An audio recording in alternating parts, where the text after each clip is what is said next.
Jangan lupa untuk subscribe YouTube channel Metro TV News dan nyalakan notifikasinya. Pemirsa, pengusutan kasus kematian Brigadir Yosua berpotensi melahirkan kasus baru. Sebab Polri mendeteksi ada anggotanya yang mencoba-coba menghalangi penanganan kasus kematian Brigadir Yosua, terutama yang terkait dengan olah tempat kejadian perkara.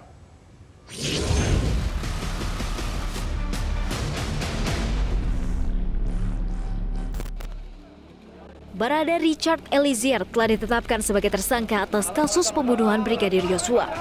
Penetapan tersangka dilakukan setelah penyidik tim khusus dan Bareskrim melakukan gelar perkara, olah TKP dan memeriksa sejumlah saksi.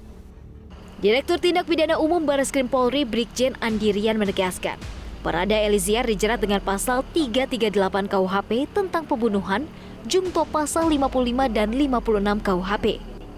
Menurut penyidik, tindakan yang dilakukan Barada Eliezer terhadap Brigadir Yosua dilakukan bukan untuk membela diri. Penyidik sudah melakukan gelar perkara dan pemeriksaan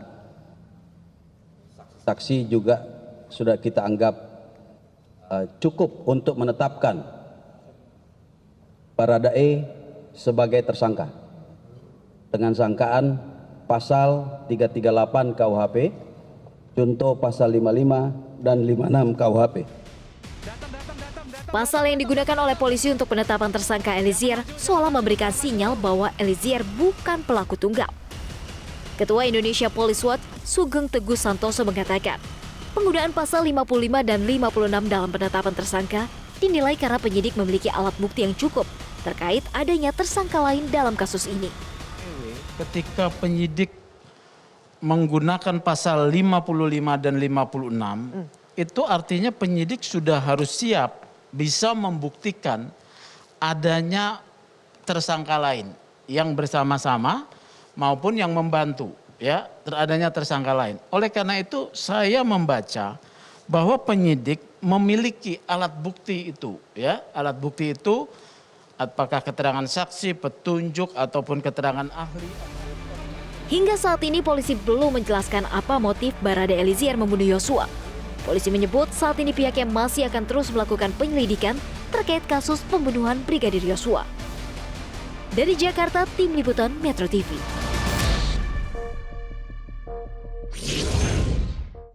Pemirsa, polisi menetapkan Barada Eliezer sebagai tersangka namun penggunaan pasal 55 dan 56 membuat dugaan adanya tersangka lain mencuat. Untuk membahasnya lebih lanjut, kita akan berbincang dengan kuasa hukum Barada Eliezer, Andreas Nahot Silitonga. Selamat malam, Bang Andreas. Selamat malam. Baik, Bang Andreas, awalnya Eliezer disebut membela diri karena Brigadir Yosua menembak terlebih dahulu, namun sekarang Eliezer malah ditetapkan menjadi tersangka dengan pasal pembunuhan. Jadi sebenarnya bagaimana duduk perkara dari kasus ini, Bang Andreas? Ya, artinya kalau saya rasa ya penetapan tersangka terhadap klien kami ini, Richard ya, sebenarnya memang suatu proses hukum yang wajar ya. Artinya memang sudah kami antisipasi sebelumnya. Karena memang di sini dalam kasus ini sudah ada mayat ya atau jenazah, ada orang yang mati, dan kemudian klien kami pun dalam berbagai kesempatan sudah menyatakan bahwa dirinya lah yang melakukan penembakan.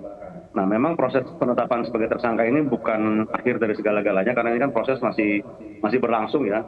Artinya pada saatnya nanti akan dilihat oleh pengadilan ya, pengadilan nanti akan menentukan apakah klien kami ini dapat dihukum atau tidak. Ya, karena kalau versi dari klien kami memang disampaikan bahwa peristiwa penembakan itu didahului oleh korban yang menembak terlebih dahulu ya. Nah, artinya ini merupakan reaksi dari aksi yang dia terima sehingga dia pun melakukan tembakan balasan. Nah, sementara seperti itu saya sampaikan. Bang Andreas, Anda terkejut tidak dari kronologi tembak-menembak karena adanya jeritan dari Ibu Putri, kemudian Eliezer ini disebut membela diri, sekarang berubah menjadi dugaan pembunuhan?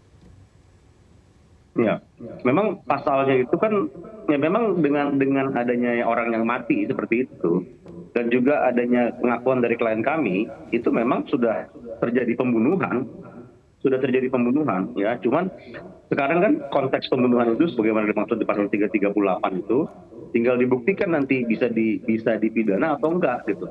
Nah, makanya kan sebenarnya ini kan banyak cerita nih, banyak versi yang berkembang di masyarakat, sehingga kami pun juga pada saat kami menanyakan kepada klien kami berulang-ulang kali, yang dikatakan kepada kami sebagai tim penasihat hukum ya seperti yang sudah saya sampaikan pada saat ini ya, bahwa itu memang tembak menembak yang didahului oleh tembakan dari si korban. Nah, seperti yang kita lihat juga pasal ini kan dilaporkan pasal 340, yaitu pembunuhan berencana bersama-sama dengan pasal 338 tersebut. Dan itu pun menurut polisi sampai dengan saat ini, walaupun nanti bisa berubah ya, itu tidak ada pembunuhan berencananya. Nah, artinya kan sudah ada paling nggak satu dalil yang didalilkan yang menurut polisi tidak terbukti.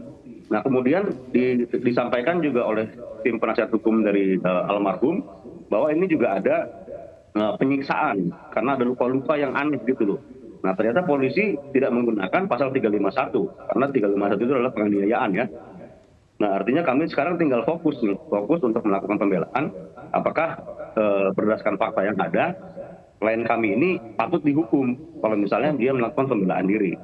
Bang Andreas, tapi ada junto pasal 56 dipidana sebagai pembantu kejahatan.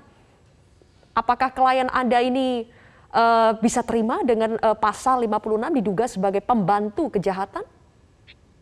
Ya, untuk proses penetapan tersangka, penentuan pasal itu memang kita nggak ada masalah ya. Artinya polisi silakan saja nanti membuktikan, karena itu bukan bagian dari klien kami untuk membuktikan dalam suatu proses pidana, terutama nanti di dalam proses persidangan itu nanti jaksa yang akan membuktikan. Ya, kalau misalnya sekarang polisi sudah merasa ternyata ada pihak-pihak lain, ya pihak lain yang terlibat di dalam peristiwa itu, dan ya silakan saja. Artinya nanti tinggal dibuktikan. Klien kami sudah menyampaikan apa adanya, dan nanti pada saatnya akan dibuktikan.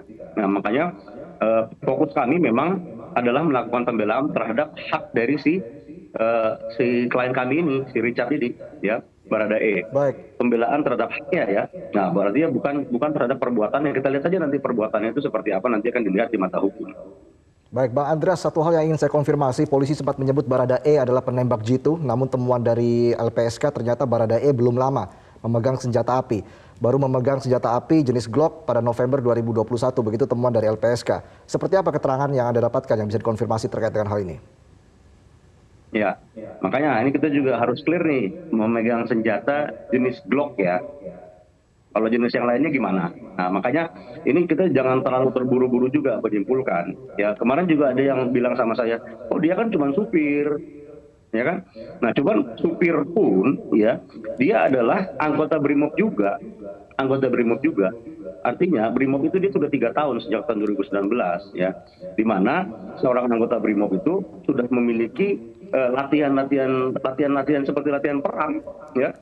Nah, kemudian saya pernah berbicara sama dia, dikatakan bahwa dalam 1 bulan itu dia bisa 2 kali latihan menembak ya. Nah, tinggal ditanyakan lagi aja ke LPSK-nya, maksudnya dia tahu nggak fakta kalau ini memang anggota BRIMOB yang sudah menerima pelatihan juga berbagai macam senjata yang dipersiapkan untuk melakukan pertahanan demi kepolisian ya. Artinya jangan-jangan yang dimaksud sama LPSK ini senjata Glock-nya yang baru. Nah, makanya itu yang perlu dikonfirmasi. Tapi kalau misalnya dari kami ya memang sekarang kan menyudutkan semua nih, nggak apa-apa, nanti kita akan buktikan nanti di pengadilan.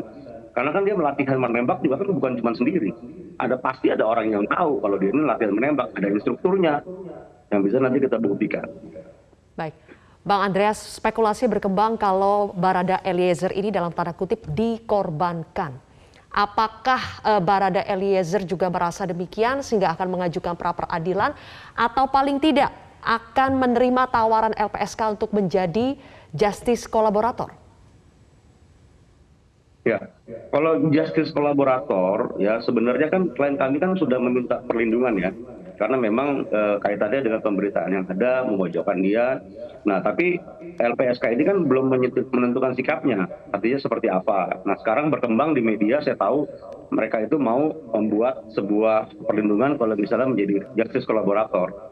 Nah, yang menjadi kesulitan kami pun sebagai tim penasihat hukum, kami belum menemukan ya, atau belum disampaikan kepada kami hal-hal apa saja yang signifikan ya, yang bisa merubah alur dari pemeriksaan perkara ini. Karena kan kalau misalnya yang dia sampaikan itu ya semua yang dia ketahui, kejadiannya seperti itu, apa yang terjadi, apakah ada pihak-pihak yang dibalik ini, itu kan yang disampaikan kepada kami nggak ada. Oke, Sampai dengan saat baik, ini. kita Jadi akan kalau pantau mau jadi terus. justice collaborator, ya klien kami selalu kooperatif dengan proses penyidikan ini. Kalau misalnya diberikan justice collaborator, ya senang sekali gitu. Cuman apakah pantas atau enggak kan itu bukan dari wilayah kami. Gitu. Baik, terima kasih pengacara Barada Eliezer, Andreas Nahot Silitonga sudah bergabung bersama kami di Prime Time News.